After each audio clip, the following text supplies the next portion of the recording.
Hello, Tony. Fixing the bottom. What not? So, hello, Tony. You fixing the bottom? Well, I'm just doing the last little bits of cleaning out the seams and then getting ready for the slick seam. And getting ready what? Slick seam. Cool. Yeah. All right, I'm gonna get a video of your work up here. Sounds good. Yeah, I finished sanding that, and I've got the rub rail all shaped and sanded, and it's ready for staining stuff. I left it off so that we could stain and maybe get some sealer on the raw wood right there. That way it prevents rot. Right. Good deal.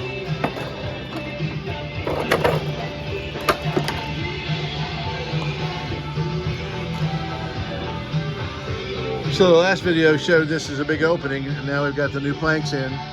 These are Marani planks, the same species as was used on the boat 60 years ago, or is it 70 years ago? But anyway, quite a while ago. And look at that butt seam right there between the two planks. So we replaced two planks on it, and he's also got the bottom just about ready for sealing with slick seam and painting. And so that's the update for today. Thank you.